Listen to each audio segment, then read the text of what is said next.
Very good afternoon, नमस्कार, आपका स्वागत है। पोस्ट बजट एनालिसिस में हम आज चर्चा करेंगे कि शेयर बाजार पे बजट का क्या असर हो सकता है, कौन से ऐसे सेक्टर्स हैं जिनको मिल सकता है एक अच्छा बूस्ट। इस पे चर्चा करने के लिए हमारे बहुत ही खास मेहमान जुड़ चुके हैं। मिस्टर समीर अरोड़ा है, फाउंडर हेलियोस कैपिटल के। Very good afternoon sir, and thank you so much for your time. Thank you.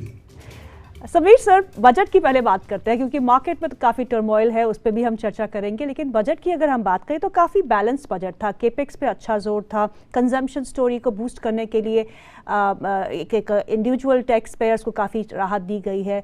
आप इस बजट को कैसा देखते हैं? बजट स्टैंड अलोन काफी अच्छा था। You are absolutely right. क्योंकि पहली बात होती है बजट में कि किसी को कोई ऑब्वियस चीज गलत ना लगे, नहीं तो उसी पे सारा फोकस चला जाता है। तो वो हो सकता है कि कभी फिस्कल डेफिसिट ज्यादा लगे, या कैपिटल गेन्स टैक्स हो गए हैं, या कोई इंक्रीमेंटल टैक्स आ गया जो लोग प्रिपेयर नहीं थे। तो किसी भी एंगल से अगर ऐसे देखें तो बजट बिल्कुल ठीक था। सेकेंडली, अगर फिजिकल डेफिसिट भी है, लेकिन अगर उस फिजिकल डेफिसिट में जो आपकी स्पेंडिंग हो रही है उसमें ज्यादा फोकस कैपिटल एक्सपेंडिचर में है, रादर देन कि आपका वही डेफिसिट रहा लेकिन वो आपकी सैलरीज या इंटरेस्ट पेड बाय गवर्नमेंट या मतलब कॉस्ट में निकल गया जिसका कोई एसेट नहीं बना, तो उसको भी आप कह सकते हो लोअर क्वालिटी फिजिकल डेफिसिट। लेकिन अगर वो फिजिकल डेफिसिट है लेकिन उसके साथ आप रोड बना रहे हैं, ब्रिज बना रहे हैं, जो भी इंफ्रास्ट्रक्चर की चीजें गवर्नमेंट करती है, जी, तो इसलिए सब एंगल से बजट अच्छा था। वो बाकी स्टोरीज के साथ मिक्स होके लोग बजट को भूल गए हैं थोड़े दिनों के लिए। जी। गुड आफ्टरनून समी सर। सर, ये Indian economy versus Indian market दोनों को रेट कैसे कर रहे हैं सर इस समय? देखिए जी, ओवर टाइम तो इकोनॉमी और मार्केट मैच हो जाते हैं। Yes. तो ऐसे तो आप कहें कि अगर more than economy corporate results के साथ मैच हो जाता है। Exactly. लेकिन ये चीज भी स्मूथ नहीं होती क्योंकि कॉर्पोरेट अर्निंग्स तो काफी स्मूथ होती है कि भाई हर साल आप जैसे कई कंपनियां 12-15% बढ़ती हैं उनकी अर्निंग्स, पर उनका स्टॉक प्राइस किसी साल में 30% आता है, किसी में 20 डाउन है। तो वो आप 5-7 साल में ही देखते हैं कि ओवरऑल अगर आप 5-7 साल का पीरियड लें तो earnings growth of the market मोटा माटी स्टॉक प्राइस ग्रोथ में आ जाती है। लेकिन मिनट टू मिनट करना भी नहीं चाहिए क्योंकि वो कभी भी नहीं होगा। जैसे कोई 2008 में जब हमारी मार्केट 60% गिर गई तो कोई 60% हमारी इकोनॉमी को धक्का तो नहीं लगा था। सिमिलरली 2009 में कोई हमारी 100% थोड़ा ग्रोथ हो गई थी इकोनॉमी की for the stock market to grow. इसलिए वो तो मैं तो उसके डिफेंड करता हूँ कि ये ना करें ऐसे day to day. But otherwise अभी मार्केट ठीक लग रही है और इकोनॉमी भी ठीक लग रही है, दोनों ऐसे हैं। लेकिन मार्केट जो अभी कर रही है वो गंदा कर रही है, at least in the last 1 month. समय जब करेक्शन हमने डीप मार्केट्स में देखा है तो कहाँ पे आपको वैल्यू दिखता है, कौन से ऐसे सेक्टर्स है जो आपको अच्छे लग रहे हैं? तो इस बार हम सेक्टर के हिसाब से नहीं कर रहे। हमने क्या किया लास्ट 3-4 दिनों में, हमने कहा कि वो स्टॉक्स देखो जो हमारे पास हैं या हमारे पास नहीं है लेकिन वो 10% से ज्यादा गिरे हो इस कैलेंडर ईयर में। ओके। क्योंकि ये तो है नहीं कि जीरो से शुरू कर रहे हैं हम गेम को। हम तो लास्ट 4-5% डाले कि ना डाले की बात बता हो रही है ना।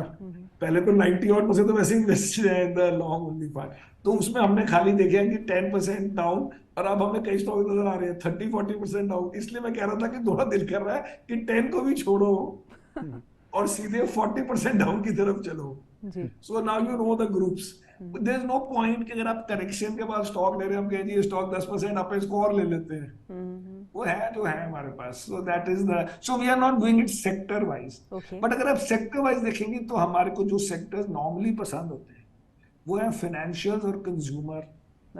और जनरली हमें पसंद होता है आईटी, लेकिन आजकल हम आईटी नहीं ले रहे क्योंकि आईटी स्टॉक्स इतने गिरे ही नहीं जितने वर्ल्ड के आईटी स्टॉक्स गिरे थे। और अभी भी अगर आप देखो आज रात को फिर यूएस मार्केट के गिरने के प्लान है, जो कि अमेजॉन, एप्पल एंड अल्फाबेट तीनों ने पुअर गाइडेंस दी है, पुअर रिजल्ट्स दिए हैं जी। सो टेक सेक्टर में मुझे पुराने वाले जो यूएस के टेक स्टॉक जो बहुत बड़े हैं इस महीने, पिछले महीने वो सारे 50-60-70% डाउन थे, फिर बढ़े हैं जी। तो हम भी हर स्टॉक में बोलते हैं ये वाला स्टॉक बड़ा अच्छा, मार्केट महंगी है कि सस्ती है। सो आई थिंक इतनी कोई महंगी नहीं है, लेकिन अगर थी महंगी तो अब वो कम महंगी हो गई है बिकॉज चाइना मार्केट 50% बढ़ी है जी अक्टूबर से। अब आप जितना भी रीबाउंड ट्रेड खेलते रहिए, हो चुका है मेरे हिसाब से उनका रीबाउंड ट्रेड। एंड सेकेंडली हमारी कंपनियां अच्छी हैं, हमारा जैसे आईटी सेक्टर अच्छा है, हमारी कंज्यूमर सेक्टर अच्छा है, हमारे प्राइवेट सेक्टर फाइनेंशियल अच्छे हैं। उनको लोगों ने इन्हीं वैल्यूएशन पे पैसे बनाए हैं लाइफ लॉन्ग। सो मुझे नहीं लगता कि, और एक और बात है कि वन रीजन हमारी मार्केट महंगी लगती है बिकॉज चाइनीज मार्केट लास्ट 2-3 सालों में बहुत गंदा किया एट द बिगेस्ट मार्केट। अब चाइनीज मार्केट ने गंदा किया क्योंकि उनकी कॉर्पोरेट गवर्नेंस तो हमारे से 30 गुना गंदी है। वो तो कंपनी का प्रेसिडेंट डिसाइड करता है गवर्नमेंट का कि चलो जी अब ये सेक्टर उड़ा दिया गया, हमसे tuition has to be not for profit. वो $15 बिलियन की कंपनियां 0 in 5 days।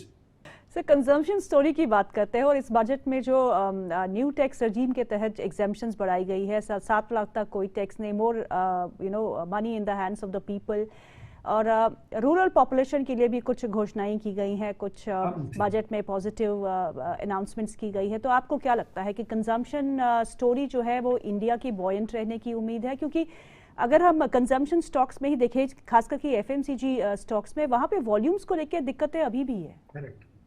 तो मुझे लगता है कि बजट से कंजम्पशन इतना मतलब बड़ी स्टोरी नहीं बनेगी कि बजट में आपको टैक्स कट मिल जाए। वो टोटल अमाउंट अगर आप देखोगे सारा कितना पैसा गवर्नमेंट ने इफेक्टिवली टैक्स में छोड़ दिया, वो 5-7 हजार करोड़ के, समझ आइए कि इतना ही है, तो विच इज नथिंग।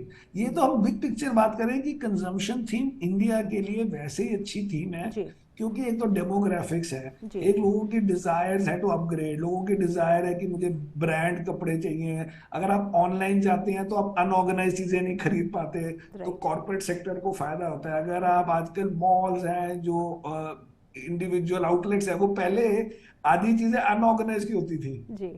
अब वो मॉल में जाने के लिए ऑर्गेनाइज, अगर मॉल में आपकी दुकान है, अगर आपको ऑनलाइन जाना है, और पब्लिक की तरफ से भी एस्पिरेशन हो गई कि हमें सोशल मीडिया में अपना ब्रांड दिखाना है, अपने जूते पहने हुए इंस्टाग्राम में दिखाना है, वो सब चीजें brand means organised, but it doesn't mean कि कोई एक्चुअल स्पेंडिंग से हुआ है ये। बट सेकेंडली इस साल में अगर कहना हो तो कह सकते हैं कि इलेक्शन रिलेटेड स्पेंडिंग भी कंज्यूमर को फायदा करती है, क्योंकि सबके पैसे आएंगे बाहर, जो लोगों ने पॉलिटिशियंस के 3-3, 4-4, मैं तो कहता हूँ 10-10 कैंडिडेट हो हर जगह ताकि और पैसे लगे, तो उससे ये सब होगा। But it's not budget related as much कि कंज्यूमर सेक्टर अच्छा है। और कंज्यूमर सेक्टर में हम ये कंज्यूमर स्टेपल टाइप चीजें नहीं लेते हैं। हम चाहते हैं कि जो मिडिल क्लास में अंडर पेनेट्रेशन हो, दैट मीन्स ये लगना चाहिए कि 30-40 करोड़ लोगों में ये चीजें अभी स्कोप है बढ़ने की। जैसे QSR कर लो, जैसे आप जोमेटो भी कर लो, सपोज हमारे पास है उस टाइप के स्टॉक, मतलब जो कोई 100 करोड़ लोगों के लिए नहीं है जी। ये 30 करोड़ लोगों में भी अगर पेनिट्रेशन बढ़ सकती है तो वो होटल्स हो सकते हैं, which is not catering to whole of India. Whole of India के लिए होती है ये कंज्यूमर स्टेपल टाइप कंपनी है, डाबर, मैरिको, लीवर टाइप, वो हम नहीं लेते हैं, एटलीस्ट अभी नहीं है जी। सर कंज्यूमर डिस्पोजेबल इनकम पिछले 10 सालों में देखें तो लगभग डबल हो गई है, लेकिन सर जो सेविंग रेट है वो उतना एनकरेजिंग नहीं है। 22 ट्रिलियन से बढ़कर 26 ट्रिलियन हुआ, लेकिन डिस्पोजेबल इनकम अराउंड 11 ट्रिलियन से बढ़कर करीब 24 ट्रिलियन हो गई। सर ये कंज्यूमर सेंटीमेंट कुछ ऐसा हो गया क्या इंडिया में कि सेव ज्यादा मत करो एंड स्पेंड करो, एंजॉय करो, जो वेस्टर्न पैटर्न चलता है? बिकॉज क्या है कि जो नए लोग आ रहे हैं, वो जैसे हम हमारे जमाने में या हमारे डैड के जमाने में आप घर लेते थे रिटायरमेंट होने पर जी, क्योंकि आप पहले पैसे बचाते थे और फिर आप कहते थे हम चीजें ले लो। यहाँ लोग पहले ले लो और फिर हम इंस्टॉलमेंट देंगे जिंदगी भर। सेकेंडली आपको महंगी महंगी चीजें चाहिए, फोन, लैपटॉप वगैरह, वो इतने बड़े हैं कि 50 छोटी चीजें आप पहले लेते थे। अब आप आज बल्कि पेपर में आया कि लोगों ने टूथपेस्ट लेना कम कर दिया है, पता नहीं क्या कर रहे हैं लोग। If you see today's economic times or some paper like that. So the point is, ये जो है ये तो ट्रेंड है कि अब आप ज्यादा खर्चते हो और जल्दी खर्चते हो लाइफ में। ऑन दी अदर हैंड एक तरीके से देखें तो अब लोग सेव भी कर रहे हैं। अब म्यूचुअल फंड के SIPs वगैरह का मतलब है कि पब्लिक को समझ आ गई है कि आप चाहे कम सेव कर रहे हैं टोटल, लेकिन उसमें आप थोड़े एफिशिएंट बन रहे हैं कि कहाँ सेव किया जाए। कि भाई इक्विटी में आई विल मेक 2% मोर, तो मुझे डेट में जो मिल रहा था उससे 2% ज्यादा मिल रहा है, लेकिन मैं ओवरऑल कम कर देता हूँ जी और उसको इक्विटी में डाल देता हूँ। तो ये अब ग्लोबल ट्रेंड्स की तरह हमारा भी, हम तो कहते हैं हमारे फंड में जरूर सेव करना बाद में, तो तब तक जो मर्जी करो। सर बैंकिंग स्पेस में क्या अच्छा लग रहा है, प्राइवेट बैंक्स और PSUs? जी हमारे पास खाली एक पीएसयू है जो 2-3 सालों से है, विच इज स्टेट बैंक, वरना हम पीएसयू नहीं लेते, आई मीन बैंक्स में तो नहीं लेते हैं। हमारा टोटल 2 पीएसयू है, एक भारत इलेक्ट्रॉनिक्स और एक स्टेट बैंक। ओके जी सर। एंड बाकी हमारे प्राइवेट बैंक 3-4 है सारे, एचडीएफसी, आईसीआईसीआई, एक्सिस, इंडसइंड। जी सर। जी सर। सरकार डिजिटल रेवोल्यूशन पे काफ़ी फोकस कर रही है, और आपको क्या लगता है 5G रोल आउट इस ईयर जो है काफ़ी संभावनाएं हैं? रिलायंस जियो और भारती एयरटेल 2 कंपनियां जो है काफ़ी टफ कंपटीशन फेस करेंगी, ये सेक्टर आपको कैसा लगता है? तो ये सेक्टर अभी हमारे पास नहीं है, क्योंकि बाद में समझ आई कि इस सेक्टर में हर वक्त ही कैपेक्स चाहिए। True. हर वक्त आपने एक कैपेक्स किया नहीं कि नया कैपेक्स शुरू करें। और ऑफ कोर्स अब ये थर्ड, जब मैं डर गया जब रूमर आया कि Adani is going into telecom, जब ये आया था रूमर कि वो आइडिया मेरा स्टेक ले लें, अब तो शायद नहीं लेंगे क्योंकि अब अपनी पहले कंपनियां करनी है, तो उस हिसाब से मे भी भारती वगैरह को फायदा हो गया थोड़ा बहुत। बट अदरवाइज ये इशू था कि वो और अभी थर्ड कंपटीटर ना आ जाए फिर से, बिल्कुल। तो इसलिए हमारे पास नहीं है। बट आपका क्वेश्चन सही है, अब मैं चेक करूंगा, क्योंकि अब मुझे लगता है Adani can not take idea, तो फिर मे भी भारती वगैरह को थोड़ा क्लियर हो मिल गया। हमने सोचा नहीं अभी लास्ट 3 दिनों में इस पॉइंट पर। समीर सर, बहुत बहुत शुक्रिया आज प्रोग्राम में शामिल होने के। It's always a pleasure to be with you sir.